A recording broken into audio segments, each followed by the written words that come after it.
and go out and make it. So.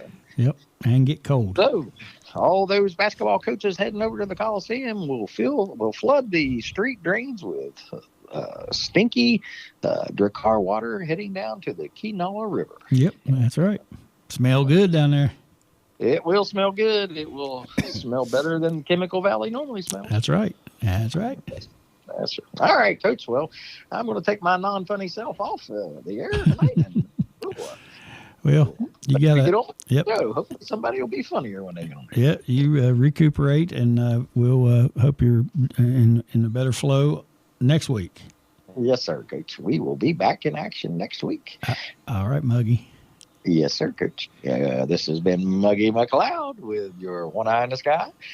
See you, everyone. NRN Traffic and Weather Team Report with Misty Rains. I am out of here. Over and out. See you, Muggy. Over and out. Bye-bye. All right, Muggy McLeod. Hey, Muggy feeling a little under the weather, I guess. It sounds like. I know that. We met him last night in Morgantown for a little show, little Nick Jamerson show. And like I said, we had a little too much fun for people our age. Huh. So we ain't feeling our oats today too well. I got you. But we'll be all right. We'll be all right. After Muggy, what we normally do is we have our little Hell Yeah, Hell No segment. And what we do is we reflect on some good, some bad that's going on in the previous week and discuss those a little bit. I got a Hell Yeah for you. The Hell Yeah is all the conference tournament basketball that's on right now, Gorb. It's just a buffet of basketball. Every channel, games from 10 a.m. till midnight. And then the NCAA tournament starts, and it's just the same thing. So it's a good time if you're a basketball fan. A good time to be around. Mm-hmm. Conference tournaments have begun. Watched quite a bit of them, too, and enjoyed it so far. So far, so good. Another Hell Yeah is the U-Pike Bears. They made the national tournament. They are down in Miami right now, and they play their first game in the national tournament tomorrow. Hey, that must be tough on Sydney down in Miami. Yeah. Well, Nick Jamerson's kind of a friend of his, and they text a lot, and he told Nick that his family was going to be there to watch him. He said, "Are you going to be there?" And he said, "No, I'm in Miami for the basketball tournament. We made the tournament, blah blah blah." And of course, he's a sports guy. He played football at U-Pike, and he said, "Well, that sucks." And then said, "But Dad, Miami, Morgantown, I don't know. I might have made the right choice." Right. Mm-hmm. Has it been down there before, or what? Well, the way they do the NAIA tournament is they play the regional.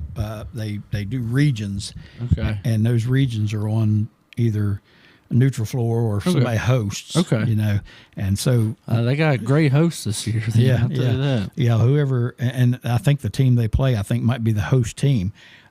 U-Pike was hoping to win the league tournament. They thought they might get a host if they did that. But anyway, they host and you get different regions, and they got to go down there. That's pretty cool. They flew down, I believe it was Tuesday when they flew down. So pretty exciting stuff for the Bears. Got a couple Hell No's for you. Number one, Hell No. Mike Tyson and Jake Paul are going to have a boxing match. Listen, Jake Paul it's WrestleMania season. He has got to worry about WrestleMania. He can't worry about this, fighting Mike Tyson. I mean, Mike Tyson's almost 60, and I know a lot of people will tune in and watch. I probably will too, but it won't be what you're hoping for. You know what I mean? I think there's still a possibility that Mike Tyson might murder him and kill him dead. I think that's a possibility, but I don't think it'll happen. I think it'll be very controlled and not real. Jake Paul, he needs to worry about his wrestling career. That's right. Man. Yeah, he needs to quit fighting WrestleMania. This is WrestleMania 40. This is the greatest one ever because The Rock's back with Roman Reigns. Right. And I'm talking about it like I do know it. Is that good or bad? Yeah, it's pretty good. Yeah. They do this stuff. I'd like to see Tyson walk out and just throw one punch, just KO him, knock him clear out of the ring. I think it'd be great TV. Yeah. But it's an entertainment thing, so they want to make sure they set it up so that neither one of them gets killed. And, it turns out to be usually kind of boring. Yeah. I guess. Yeah. My second Hell No. flipped on a little women's tennis last night. We were sitting at the hotel waiting to go to the show and flipped around there and women's tennis and watched it for a couple of minutes. My hell no is grunting in women's tennis. It's been around for a while. I can't watch it. I mean, Serena yeah, really did it pretty hard. Trying to think, Anna Kournikova. Yeah, there was one that did it all the time early. I remember she was like, and this is tennis from 20 years ago. Yeah. But Serena really got into it doing that. But yeah, they complained about it when it first started. I remember, like I said, 20 years ago, and they started about making rules about it and all that. And they're like, nah, whatever.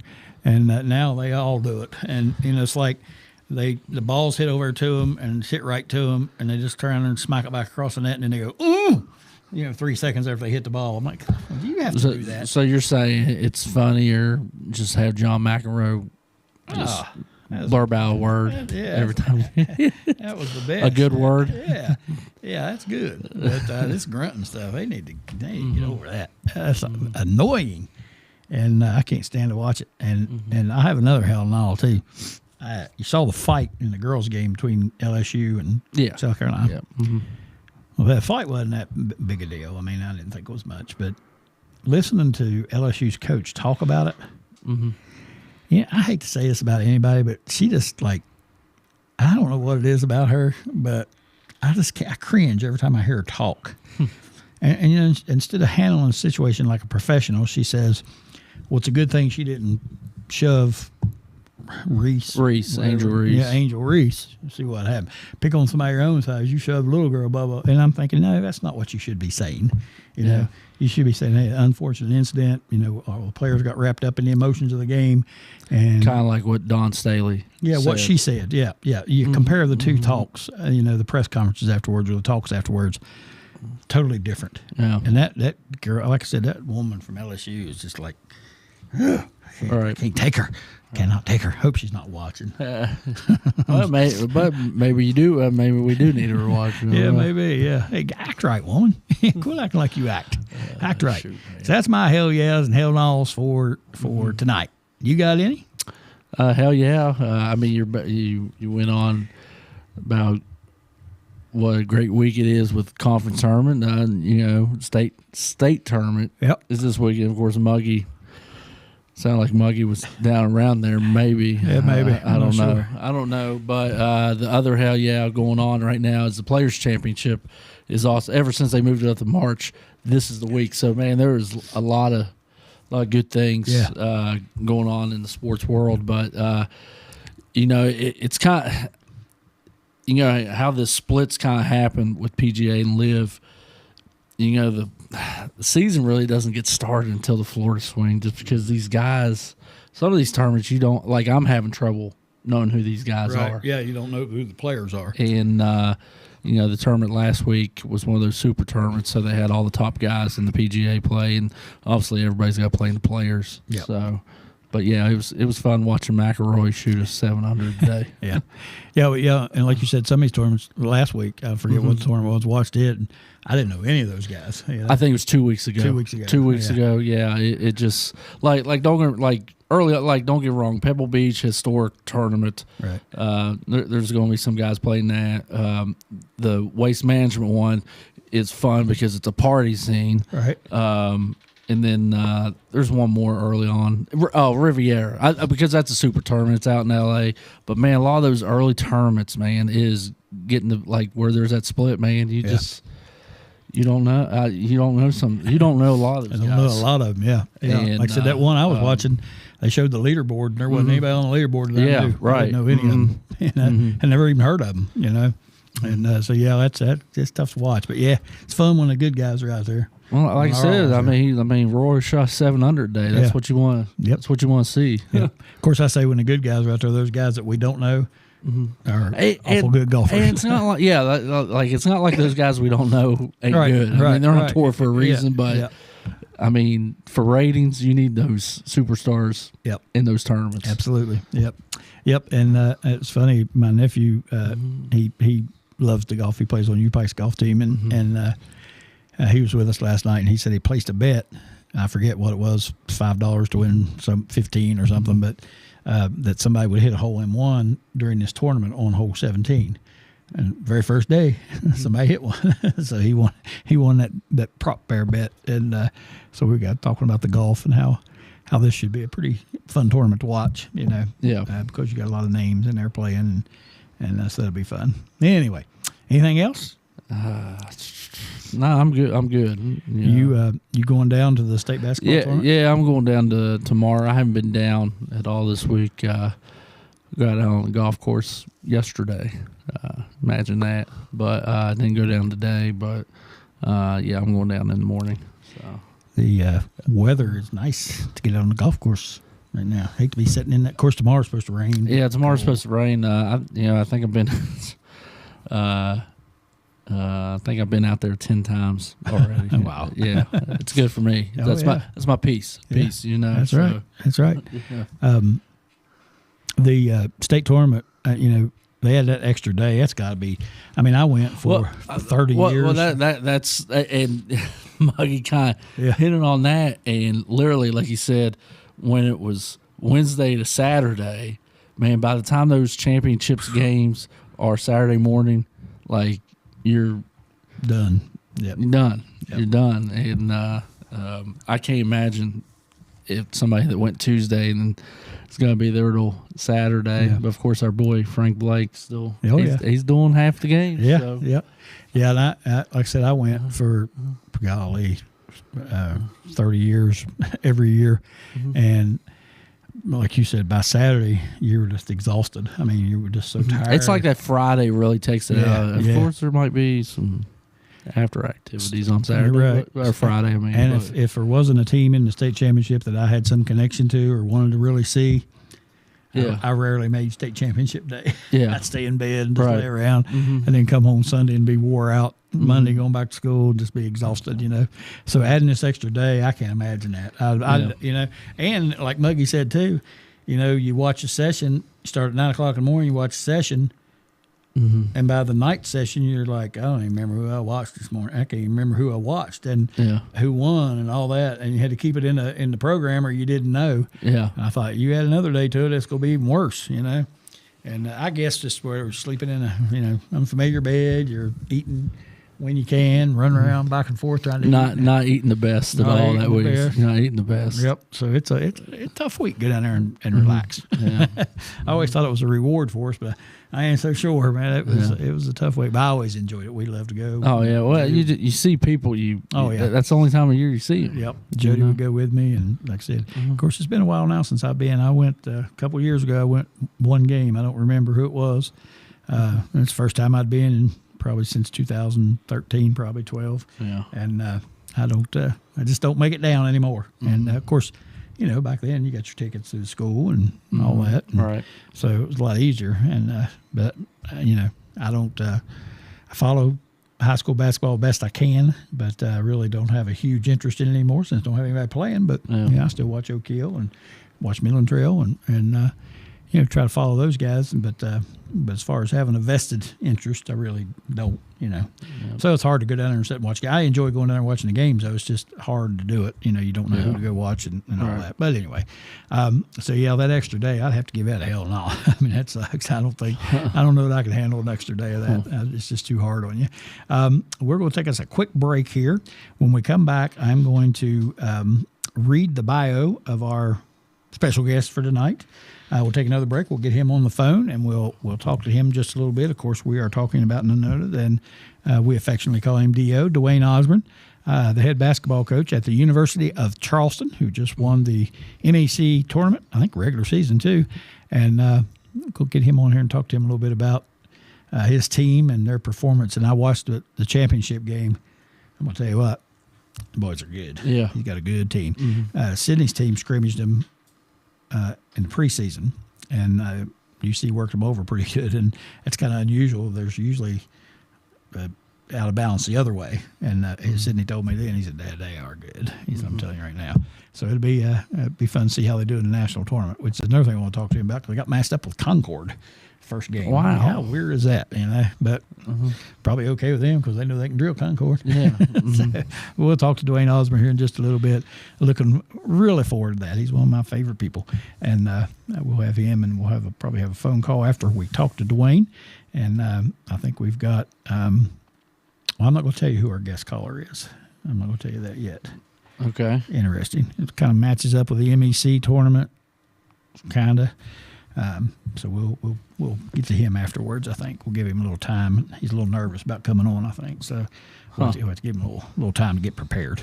All right, so let's take a break, and when we come back, we will talk to you a little bit about Dwaine Osborne, the head basketball coach at the University of Charleston, and we'll get him on the phone and have an interview with him here very shortly. So I hope you'll stay with us here on the New River Network. You're watching the Courtside with Coach Crist show. Stay tuned, everybody.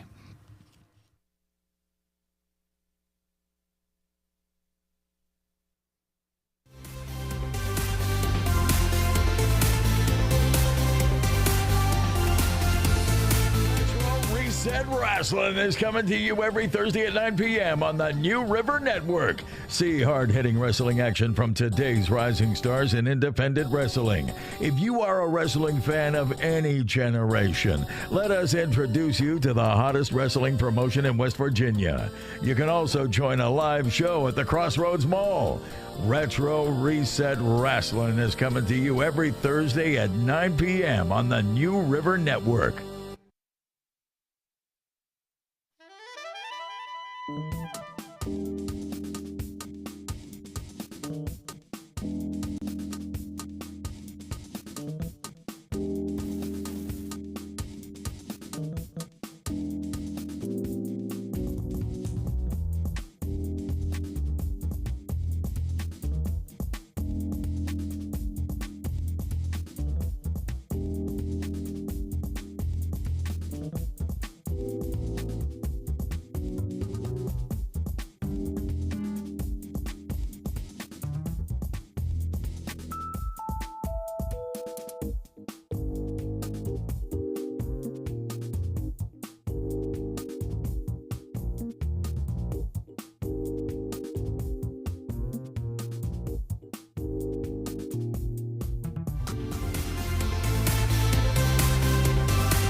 Welcome back to the Courtside with Coach Crist show. Greg Crist, Dave Gorby, coming to you live from McGuffin's Mystery Hole out on Gatewood Road here in the studio tonight. Got a great guest coming up for you, Dwaine Osborne. I wanted to, before I get him on the phone, I wanted to read his bio because it's so impressive, and I actually cut a lot of it out. I only had so many sheets of paper, and it just kept going and kept going and kept going. But this year, the University of Charleston, like I said, won the MEC conference. They ended up the season 27-4. Dwaine Osborne was named the MEC Coach of the Year for the fourth time, and I think 10 or 11 years at Charleston, and then he was at Glenville for a few years. But the 23-24 season, this season marked his 11th season at UC, and in his first decade, he has returned the Golden Eagles to a place of prominence, leading the program to a 191-97 overall record. He's led Charleston to the MEC Championship game 4 times, been named MEC Coach of the Year 4 times, and I'm guessing that's probably 5 times now because they haven't got through the season yet, won this one. So they've been to the championship game 5 times, and no coach in the MEC has more championship games appearances or Coach of the Year honors than Coach Osborne does. 27 years of past collegiate coaching experience, with 18 coming as a head coach. He was hired August 5th, 2013. He came to UC after 4-year tenures at the University of Texas, Permian Basin, and Glenville State University, respectively. His 2021 team was the first Mountain East Conference team in history to lead the league in both field goal percentage offense and field goal percentage defense, which they're saying that's the team they got this year. In his 6th season They had overall record of 20-9, and I'm not going to go through all of the seasons, but that was just one of them that stuck out. Before his arrival in Charleston, he spent 4 seasons as head coach at the University of Texas Perryman Basin. UTPB only had 1 winning season in program history and no championships prior to his hiring. He led them to 2 winning seasons, 2 conference tournament appearances, and a regular season conference championship. That was in 2011. He was named by his peers as 2010-2011 Heartland Conference Coach of the Year. So every conference has been Coach of the Year.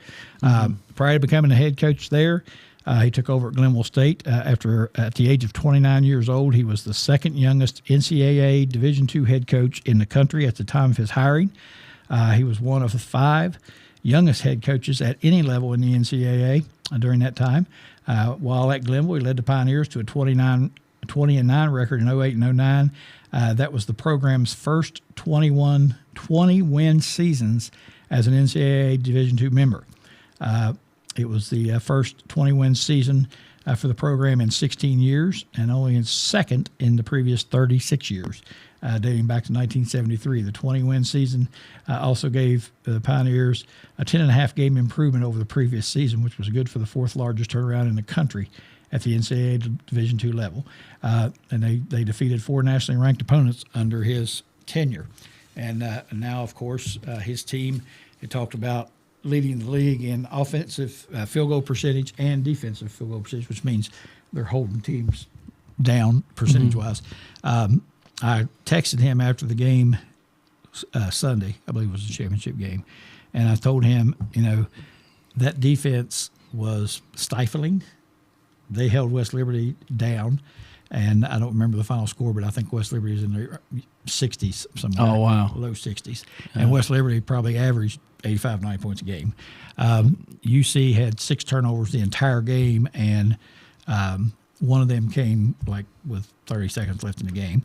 And none of them really led to points other than that last one. So they're very efficient offensively.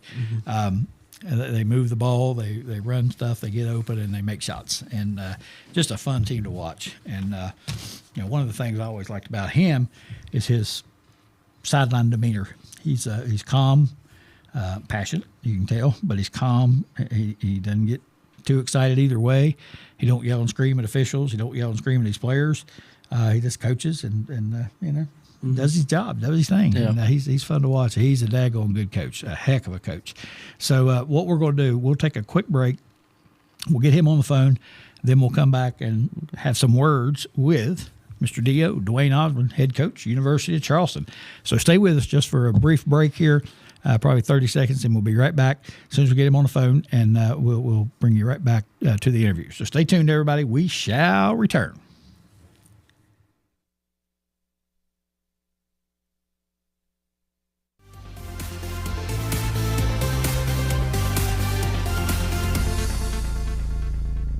Retro Reset Wrestling is coming to you every Thursday at 9 p.m. on the New River Network. See hard-hitting wrestling action from today's rising stars in independent wrestling. If you are a wrestling fan of any generation, let us introduce you to the hottest wrestling promotion in West Virginia. You can also join a live show at the Crossroads Mall. Retro Reset Wrestling is coming to you every Thursday at 9 p.m. on the New River Network.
Welcome back to the Courtside with Coach Crist show. Greg Crist, Dave Gorby, coming to you from McGuffin's Mystery Hole out on Gatewood Road. And we've reached a time in our show when we have our special guest on.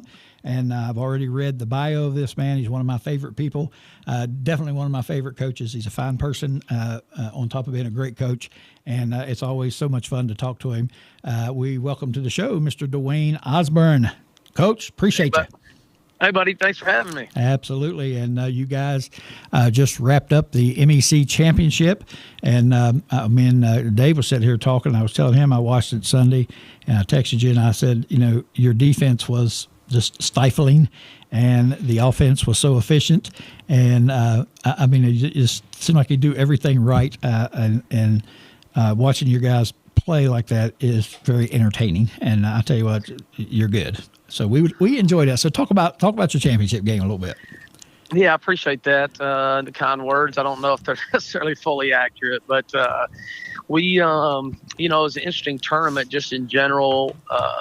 We played pretty well overall for the weekend. We, beat Notre Dame by double digits. I think 16 or 17, something like that in the quarters, and then beat West Virginia State. And, we were really good offensively, especially in the second half against State. And then, in the championship game against West Liberty, that was a tall order. Obviously, we swept them in the regular season, which is tough to do. But to be able to beat them 3 times was pretty good. And we won that game really after having a really good offensive game. We won that with our defense and rebounding, I think. And so I thought the guys were really dialed in. I thought we did a pretty good job, rebounding the ball and trying to make things as tough as possible, for them. And fortunately, we were able to get out of there with a win. Yeah, I told my youngest son, we were getting ready to watch a game, and I said, they beat them twice in the regular season. I said, it'd be tough to beat them 3 times. And I said, I watched West Liberty play several times, and they're pretty daggone good. And you guys I thought, just stymied them defensively. I thought you really had them out of their game. That they like to full court press and shoot those threes and just up and down the floor.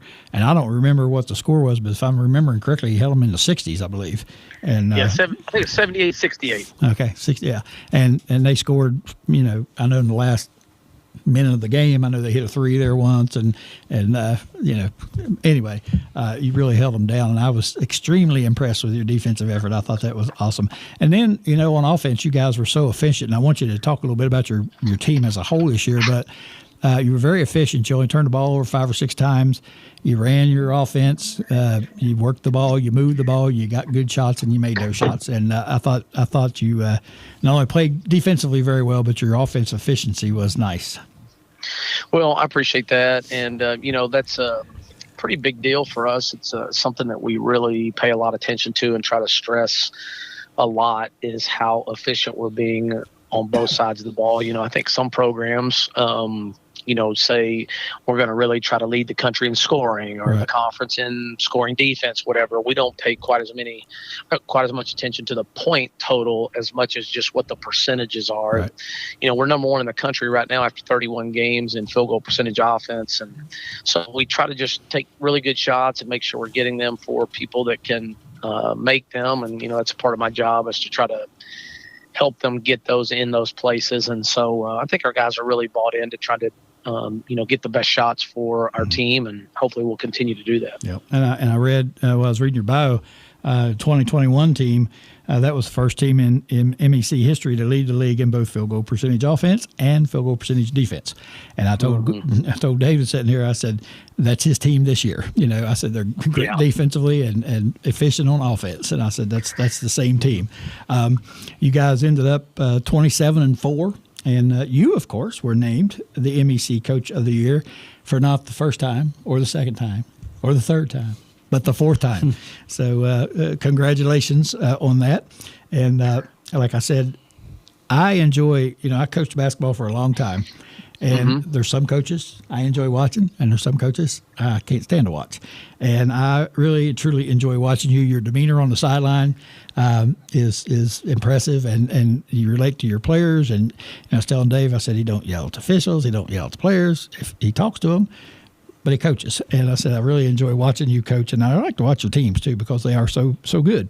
And again, 27-4 this year. What an impressive year! You guys had a nice season so far. Yeah, it's been a fun one. Hopefully, we'll be able to finish well, and I'm really fortunate to be able to do those things. All are nice, but it's really a reflection. We got really good players. I've had great staff, both since in the 11 years I've been here. I've been really, really fortunate with that, and I really feel super fortunate, even going back for a long ways back to when I was the head coach at Glenville, and just guys like yourself and Alan Osborne and Mick Price, so many guys that are just great coaches in the state have been coming to our camps and shootouts and things like that. And so I've been able to, learn a lot from you guys that have done it from a long time and try to take things and make our program better. And so I'm super thankful for that. Yeah. Well, I don't know that I always had the best demeanor on the sideline. I know my first 4 or 5 years as head coach I didn't, but I told my wife one time, I said, you know what?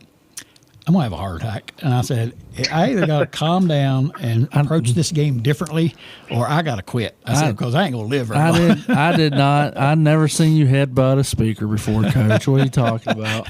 David actually played for me back when I first started. When I was at Mount Hope a few years ago. Yeah, so I did do that once, did I? But yes, you did. It was in my ears. Couldn't concentrate.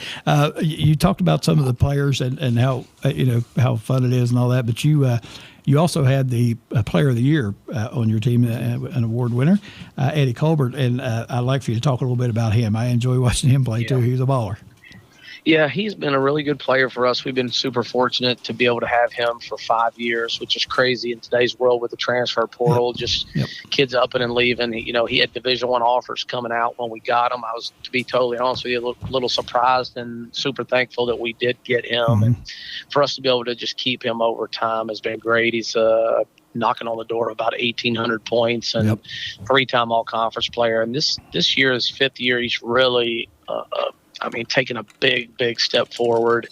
And some of that is his play, but I think a lot of it's just some of those intangibles with his leadership and his confidence and things like that. And so he's really had a great year. And, people can look at the statistics and figure those things out, that he can, rebound it, score it and stuff. But his basketball IQ is so good. He really can play any of the 5 positions. I could throw him in it tomorrow at point guard and he would know what to do, or I can play him at the 5 and he'll know exactly, what he needs to do. And so he makes it a lot easier to look like I know what I'm doing. It's my type of guys right there. Yeah, that's fun ones to have. And yeah, he's a good player. And like I said, I didn't get to see you play a bunch. I watched several games on TV, but I saw you in person a couple times. And just watching him play, he's just a baller. He's a good player. Yep. Yeah, very good player. You guys, now, obviously you made the national tournament. You won. And I think I read, I'm not sure if I got this right, but I read you finished up, was it ranked 7th? And they're 7th in the country right now. Yeah, in the country, yeah.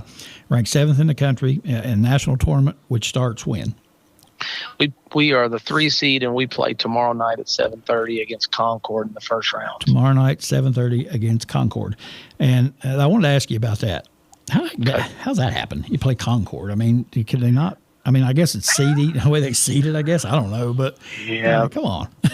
They just rank, there's about 40, I think 3 teams in the region, whatever. They rank you 1 through 43. The top 8 go to the national tournament. And once they get those 8, 1 plays 8, 2 plays 7, so on and so forth. And so that's who it is. And, it's kind of crazy. It's even potential, that like we could end up with 3 MEC games all the way through the first 3 rounds if it played out right, So right. West Virginia State plays Cal PA in the first round, and if we would be fortunate enough to beat Concord, we would play the winner of West Virginia State and Cal PA, and then the next round we could potentially end up with West Liberty if they won their first 2 games. Wow, how about that? For a 4th time. Wow.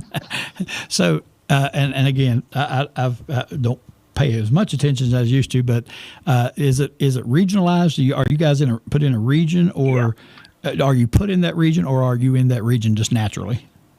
We are, so we're in the Atlantic region that's made up of the Mountain East Conference, the Pennsylvania Conference, and then the CIAA. And so those three conferences together, 43 teams, it's the same every year. And so the country is divided up into 8 regions, and the top 8 teams from each region go. That's how we get our 64 teams like Division I. Okay. All right. Okay. Good deal. So now we know. So we can watch and root you in all the way through to the big game. That'd be awesome. When you said you played Concord tomorrow, where is that game? Is it a home game for you guys? You get a host, it's at Cal PA. At Cal PA. So the whole region plays there. Your region. The first 2 rounds are at Cal PA, and in our half of the bracket, the other half of the bracket, the first 2 rounds are in Gannon, and then the winners meet at the highest seed. Okay. Mm-hmm. Oh, okay. Gotcha. Yeah, right, Lord. It'd take me a month to figure all that out. I just said, tell me where to go play. Right, that's what I was going to say. Right. Just like I do with my wife, just tell me what to do, and I'll do it. Whatever. Just tell me which way to go. That's right. But, I wish I'd known Gore might have stayed up there this week. Yeah. I'm working in Morgantown now. Cal PA is right there. Yeah, right there beside us. I stay in Bridgeport, Ohio during the week, and drive home on Thursday evenings. And if I'd known they was playing up there, I might have hung out. Yeah, just hung out. Yeah, that'd have been great. I didn't know he was playing up there. I hadn't seen. I did see where you're playing Concord, and I'm like, yeah, geez, come on. But I just assumed it was, like somebody would host you close by. I didn't know everybody went up there. But that's awesome. Now, Concord, did you beat them twice during the regular season? We did. Okay. We beat them by 7 and 11. They were 2 really hard-fought games. Oh, gosh. And they're a really good team. I think they're 22-7, and they really don't have any bad losses. I mean, you look through. I mean, they lost to West Liberty twice. They lost to West Liberty 3 times. Us twice. That's 5 of their 7 losses. Oh, okay. Yeah, I watched them play. I think when Wheeling played them, I watched them, and I thought they were pretty decent. You couldn't really tell against Wheeling, but they look pretty good. But you guys, you have a chance, and that must be exciting getting ready to go to, to start this tournament, knowing that you have a really good team and knowing that you have a chance if things break the right way. That must be exciting for you. Got to be exciting. Yeah. It's really exciting. I mean, it's exciting to just get a chance to be one of the 64 teams still playing. And then obviously, you would like to not have to play somebody you played twice already. But if you're going to, I guess, at least we have enough confidence to know that we can win. Yep. And so I do think that our team, I think one of the things maybe you even alluded to a little bit with the conference tournament is, we have won games this year in different ways. Some people, have one thing that they can do and they have to do that or they lose. I think, we've had some games where we've, really scored in the paint well and not we were 2 for 14 in the championship game against West Liv from the 3 and figured out a way to win. And, so there's been probably 4 or 5 games this year we've hit 15, 16, 17 threes in a game. So I feel like we have some versatility and we have some good inside players and some good perimeter players. And so hopefully that'll allow us to be able to adapt to the situations that present themselves and then we'll be able to play well. Yep. Well, we're looking forward to it. Will it be, do you know if it's live streamed or on TV or?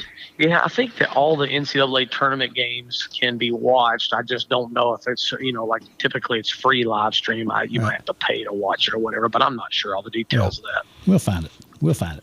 That's why I watch them now. I got the live stream going on in my house. I watch all kinds of games. I love it. I got that ESPN Plus. I stay on there and all this other stuff. So, looking forward to it. One more thing I want to ask you about, seriously, is your Leadership Academy. Is that you still doing that? And tell us what about this Leadership Academy? Yeah, so, it's kind of an interesting thing. I just kind of felt like for a couple of years, I just felt like, man, I'm supposed to be doing something, or there was just something stirring in my bones is what I always tell people. I didn't really know what it was. Right. There was quite a few things that kind of led to it, but a lot of it revolved around my son.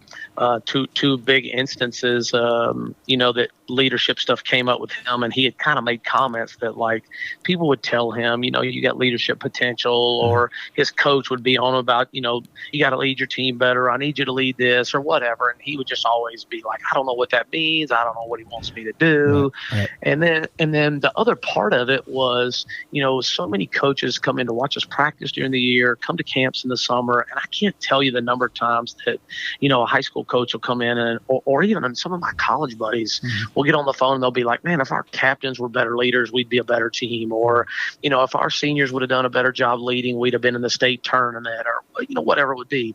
So those two things kind of came crashing together, and it just made me think so much about how you can go to so many places and learn different skill camps and elite camps and things like that. But like, okay, if I want my son to learn about leadership, where am I going to send him? Right. So I started doing research, and there's nobody that does them. And so we started the Dwaine Osborne Leadership Academy, and it's just like a camp, except you don't need shoes and a ball to, attend the camp. We give them a notebook. It's personalized, and we spend about 3 hours. We do 3 50-minute sessions, almost like you're going to college and you got 3 50-minute classes with a 10-minute break in between. And we do 3 sessions just on, what leadership is, what it looks like, what it's about, how you do it, how you not do it, and try to teach them how to be the best possible leaders they can be for themselves and for their teams moving forward. Wow, that's awesome. Awesome stuff. Yeah, a lot of people, I can see where there would be a demand for that.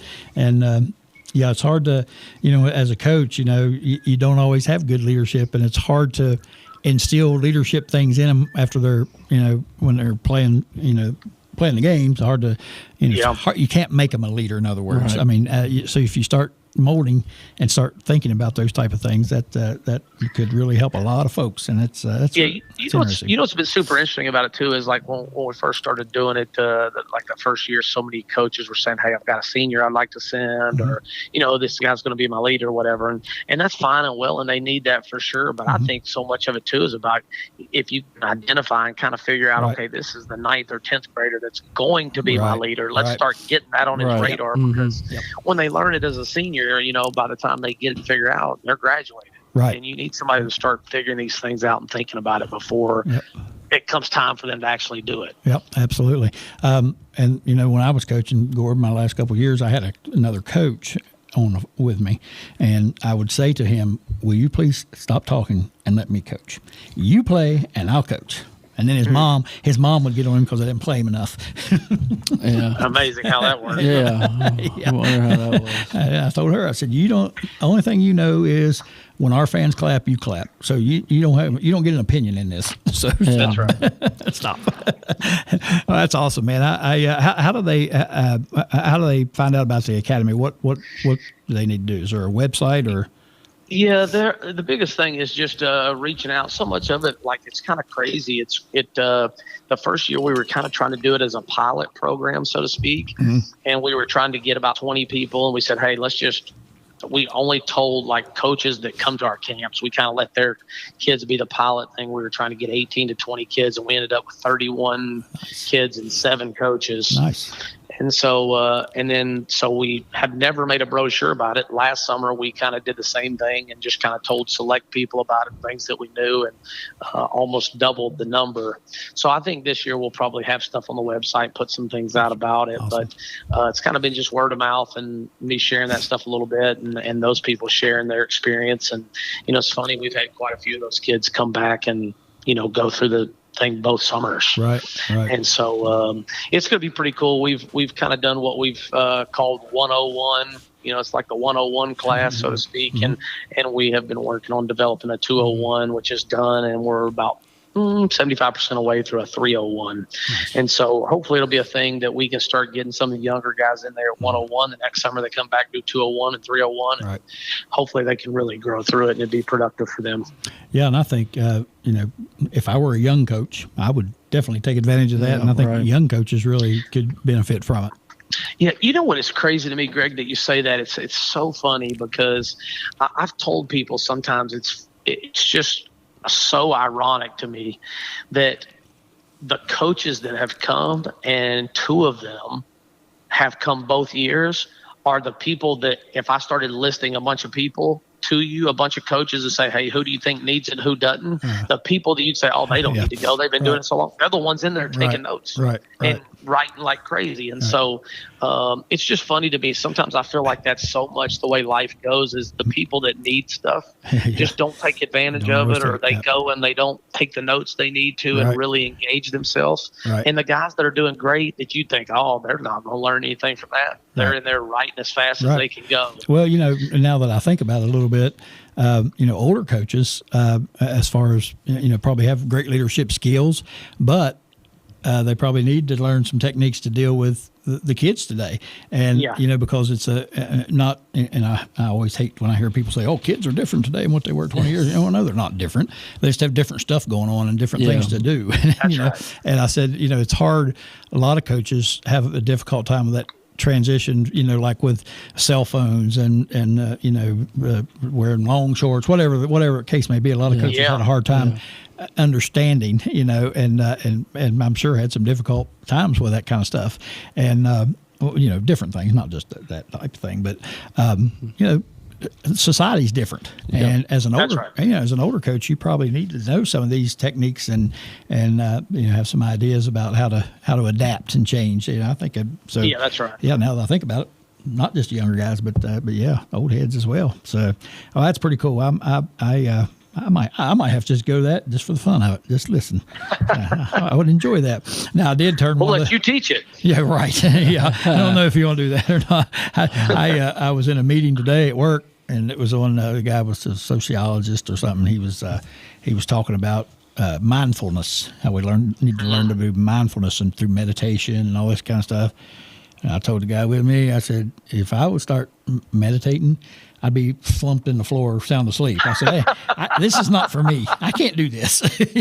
I try to always be mindful, but I'm not always mindful. But I'm also not much into meditation because I'd sleep, and I do that type of meditation all the time now. But anyway, that's pretty awesome. So yeah, we'd like to check that out, and we'll talk about it. And if you want to, I'll get on the website and try to find some stuff, and we'll talk about it on here. I would like to maybe call you back and pick your brain on that. I think that would be fun too to hear that. Yeah, that'd be really fun. All right, and one last thing, and from experience, because you've been on the show before, you know what we do at the end. Shoot the three, right? So we ask you 3 questions that have absolutely nothing to do with anything probably you've ever even talked about. And Gorby's my enforcer. If you don't answer the questions in 30 seconds, he comes to your home, knee cracks you. I got to get it done then. That's right. Actually, we really don't have any rules. We just make that stuff up. So, hey, all right, here we go. Here's questions. If you're willing to play along, I have to ask that. I don't want to put you on the spot. I'll do my best. I'm not going to do anything that you want to punch me for. I promise. Maybe. If you could do any of these 3 things one time, which one would it be and why? Fly a plane, be a great singer and be on stage in front of 39,000 people chanting your name, D-O, D-O, or dunk a basketball? I think I would love to fly a plane. I think I love to fly. I love speed. I'm really the adrenaline rush from that stuff. I think it would be so fun to be able to do that. I really would like to even one up that and fly a jet. Ooh, there you go. Okay. There you go. Mm-hmm. Now, I got no interest in that. I don't like to fly. I don't want to fly. I like my feet to be on the ground. I have flown, and I'm not crazy about it. I had a hard time deciding between being a great singer and performing in front of a big crowd or dunking a basketball, because I always thought, man, I'd like to be able to just go up there one time, just jam that thing. Just once I wanted to. And I used to tell my players all the time, like, listen, they say, if we miss a dunk, we coming out of the game. And I said, well, let me explain something to you. I ain't never missed a dunk. So, that's right. So let's just leave it at that. That's right. Question number 2. What song would you say describes your personality? And then after you come up with a song, we're going to hear a few bars.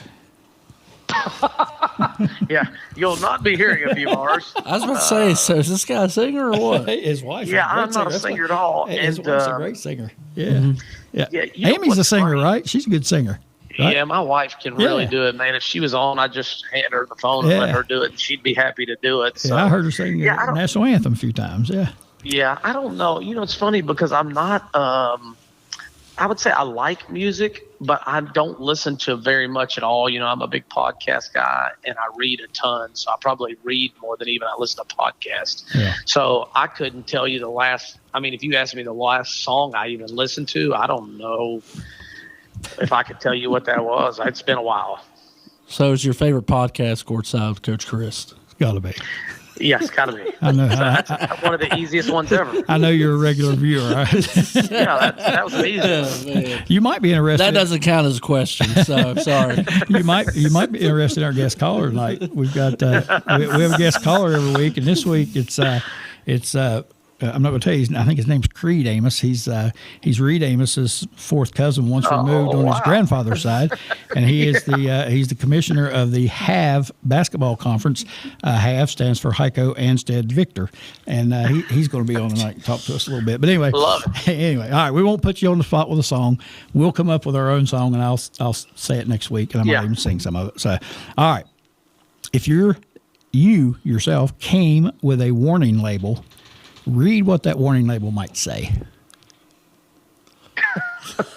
I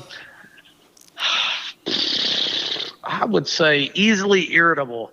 Like that. Like I can be easily irritated. I was thinking about even tonight. We had shoot around, getting ready for this national tournament game, and I think I just get to the point, especially later in the season, that we've done stuff so much. I'm not a coach that we don't have 19 different transition defense drills. We got one or two, and we just do those over and over. And I feel like if we master the drills that we do, they're going to answer most of the questions on the test for us. And so I feel like things should be super sharp at this point. And I was telling our administrator who's with us for the national tournament that sometimes I have to really tell myself to just relax a little bit. All 100 practices and 34 games and whatever doesn't have to be at this crazy level. So I can. Yeah, I can get myself irritated a little bit with just stupidity. With stupidity. I used to, I kind of had that philosophy as well. I always, we worked on the same stuff. And like you said, after a while, you're just like, how many more times can we go over this? And, and we got it down pretty well. I don't know if we can get any better at it. And people would say, you watch a lot of film? And I'd be like, no, I don't watch a lot of film. I said, I watch my team on film a lot. And I said, I can't get them to do what I want them to do. Why should I be watching somebody else's team and trying to force them to do something? I don't know. Yeah, I got my own problems. I ain't got time to pick up on their problems. So I don't watch a lot of film. But anyway, it's been awesome talking to you. And we'll next time I'll remind you. I might send you the questions in advance so you can at least come up with something. As sharp as you are and as witty as you are, I'm thinking. Last time, I don't remember the questions we asked him last time, but he was spot on and they were great answers. Sid can tell you better than anybody. It's like he has other things on his mind. I don't understand. You must be thinking about something else instead of the show. Priorities, Coach. Come on now. I know. I got to do a better job. Yep. We'll have to get you zoned in next time. Coach, we appreciate you. Always wonderful to talk to you. Wish you the best of luck. We will be watching. We hope you win that thing. I hope we get the national champions coach on here. That would be awesome.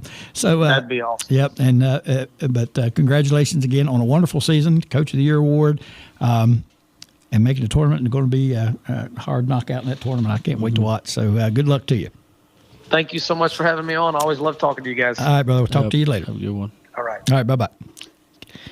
Coach Dwaine Osborne, head coach of the University of Charleston. Good guy, man. Right. Good guy. So funny, so nice.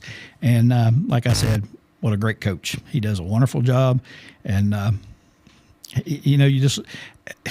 when you look at coaches and you look at their history and you see a pattern, no matter what, and not with all of them. Some of them may have this outstanding year one year and then be terrible after that. But coaches that stay in the game for a while, one thing that you notice about them, the consistency of what they do.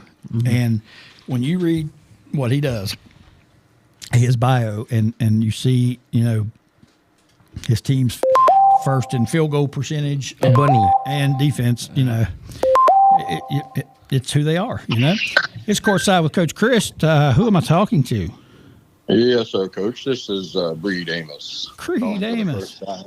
Yes, Creed is calling for the first time. So let me. I just talked to Coach Osborne, and I told him that you were calling. He was pretty excited about that. So let me give you your sound effects. Whoops. There you go. Give them everyone a book. Yeah, that was all of them. I don't have any more. So we got Creed Amos, and let me read you a little bit about Creed. Creed is the commissioner of the HAV Heiko Anstead Victor Basketball Conference. He is the third cousin, once removed on the grandfather's side of the grandmother's side of Reed Amos, who is the MEC commissioner. And Creed, welcome to the show, and congratulations on your season there in the HAV. I don't know how it turned out. I didn't read much about any games, but I'm assuming you survived because you're with us tonight. So what's happening? Yes, sir. So, Coach, I got my start actually doing some broadcasting as well. So I appreciate the things you and Mr. Gorby do. And, if you ever need me to come and cover some girls' tennis matches for just old times, I'd more than happy to do that. Yeah, we like to have somebody on just isolate the grunts and play them over and over. Yes, right. So, back to the HAV conference, I'm privileged to be the commissioner of that. And, it's, underpaid and underappreciated position. But otherwise, donations from Tudor's Disco World just don't go very far these days. But it was an exciting year, and I do have some some things to talk about with you. Get you up to speed with what happened, and really, for the league championship this year, the Anstead 2x6 backboards won the league, and the Victor Dips came in second, all right, and the Heiko Finger Bowls came in third place. Heiko Finger what? Finger bowls. Finger bowls. Yes. Okay. We have the finger bowl. Oh, okay. Anyway. Okay. So it's a tough league. A lot of good competition. We bring the best out of our. We get the best out of our young kids by screaming and yelling and throwing their parents out of the league games for backing. But all those kids, they all have a chance to make it to the NBA, as we'd like to think. And, we're thinking that the only way to get them there is to work them hard like mules. And, we took it up to Coach Comet, one of Mr. favorite guys on that calls in. And, we encourage our coaches to be as abusive as they can get to these. That cut out a little bit, but I know what he said. I don't know. It's just we want them to be abusive. It's a tough world out there. That's what I said. You thought correctly. Yeah. We're sitting there looking at your picture. It looked like you could be a singer in Las Vegas. Good looking guy. I have been known to sing a tune or two, and maybe I'll hit you with one at the end. Okay. Who knows? All right. Yeah, we need a song. Dwaine Osborne was our guest, and one of the shoot to three questions we had for Dwaine was to name a song that describes his personality. And it stumped him because he said he don't listen to a lot of music. He listens to podcasts, and so maybe you can come up with a song. Maybe it would describe his personality a little bit. Describe Coach Dio's personality? Yes. Let's see. I'm walking on sunshine.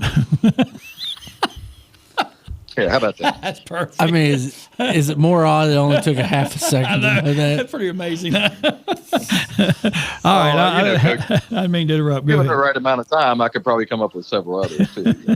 I'm going to text Dio right now and say my brother or my caller. Not my brother, my caller. What? Okay.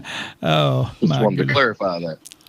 Yeah. Yes, Walking on Sunshine by Edie Brickell and the Bohemians. I don't know why I came up with that, but that just came to mind. Okay. Yeah, that's pretty good. And actually, he's walking on cloud nine. He won a comparable league to ours, and it's pretty impressive. But so hey, hats off. Yeah, absolutely. But I did run into Dio in Wheeling this year, and he asked for some pregame advice. Said he was a little nervous, and I said, "Don't worry, just don't go out and double the big man, and just force him to beat you from wherever, because there's no way in hell they can beat you, Dio. Relax, big guy."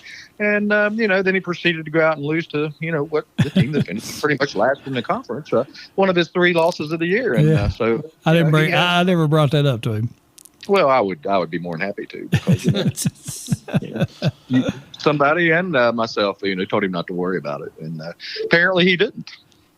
Nope. Anyway, but Coach, just like my third cousin twice removed from my mother's side there, Reed, he's done some pretty good things with that MEAC, and he's done some things. He's moved them and moved their tournament and raised the ticket prices and got a bunch of sponsors. So his salary beats my tutor salary pretty much any day, I'm guessing. And but one of the things he's done, Coach, is keep the league intact. He had some people that he probably kind of gave a little nudge out, and he brought some new teams in, and that's what we're kind of talking about in the have. Right. So we're thinking about expanding the league next year to a 4th team, and we believe we're gonna add the Nutalls. Oh, okay, good. That'd be a they're good gonna be addition. tough. Yeah, they're gonna Didn't be know tough. if they were going to add the team from Smoot or not. Yeah, Smoot's a little bit too far. They're in another It's conference. a little, our travel budget, Mr. Gorby, is kind of slim to none. Limited. So, Yeah. you get past that Mount Lookout area. It's over Soul Mountain. It gets a little costly. The Smoot Smokies are in the Greenbrier Urban something league. I forget what it was, but they're in the Greenbrier County League over there. So what about? Have you had your conference rewards or awards? Have you? Sure. So I was gonna catch you up to speed on that. But speaking of the Smoot Smokies, we are trying to work out an NIL deal with get some sponsorships to support some players, and that carry out the gas station up there at the intersection of 60 and 19, which I won't mention their name until we actually get commitment from them, because I don't want to give them. Yep, no free time. Paid, I'm a paid sponsorship and guidance, but we're trying to get that. Speaking of the Smokies, we're trying to get that 7th year 8th grader, another 8th year 7th grader, Charlene Clark. Charlene Clark. We're trying to get her on a little NIL deal. Say that Possum Hollow Pizza deal she scored, which quite amazing, coach. Just very amazing, just unbelievable commitment from Possum Hollow Pizza. Yep. So,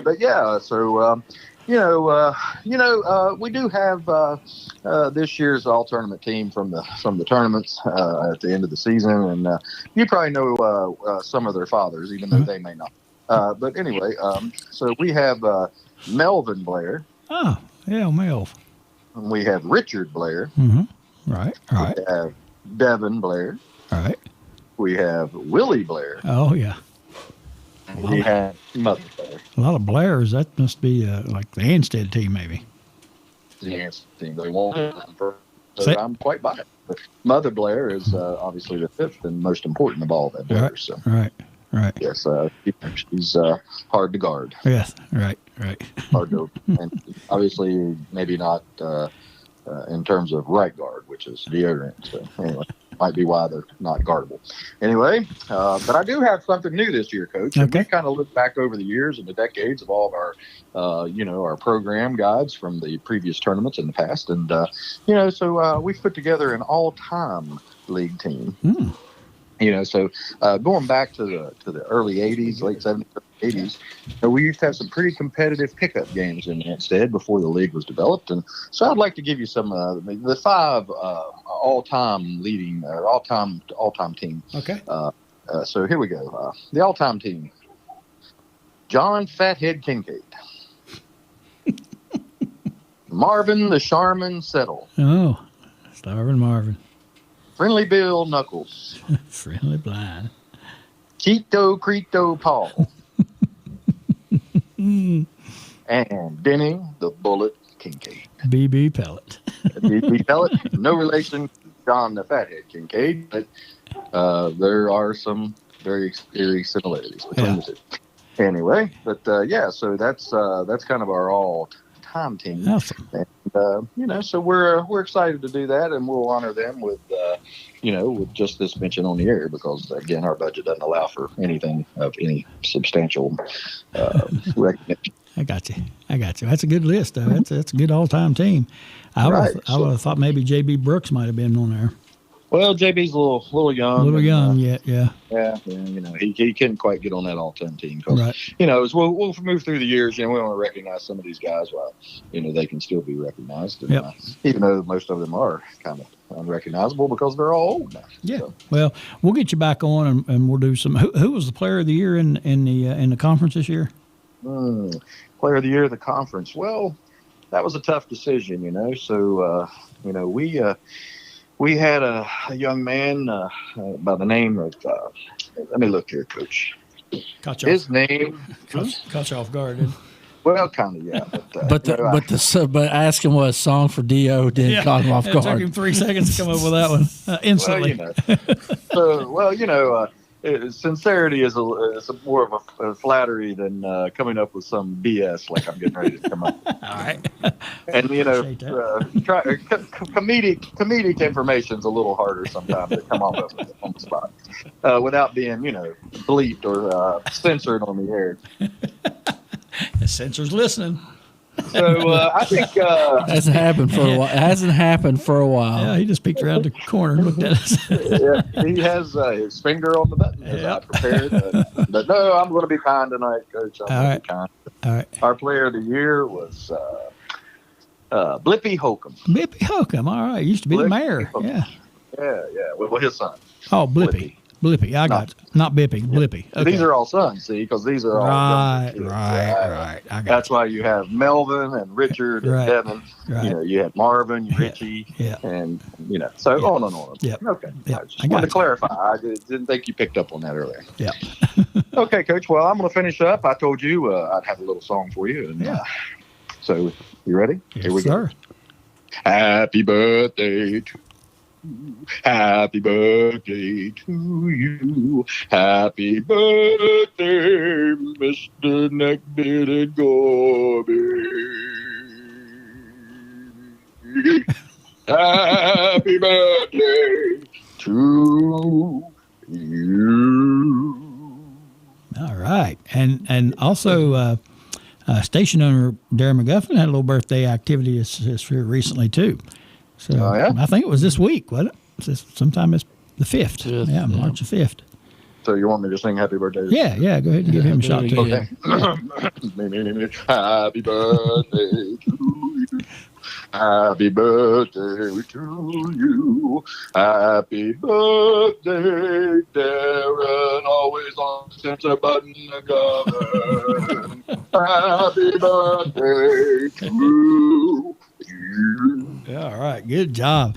Good job. Now, we did things a little bit out of order tonight. We called you last instead of our guest because he had, he has played a national tournament. I thought Creed called. Creed called us. Yeah, I'm sorry. You called late. So this will wrap up the show. And what I'd like for you to do, in case Dwaine Osborne decides to tune in, which I doubt he ever will, but if he decides to tune in tonight, I want you to go ahead and sing his personality song so you can get a little listen in on that, and we'll sign off as you sing. Fair enough? Okay. Yep. All right, here we go. All right, let's go. I'm walking on sunshine. Well, I'm walking on sunshine. Well, and gonna feel good.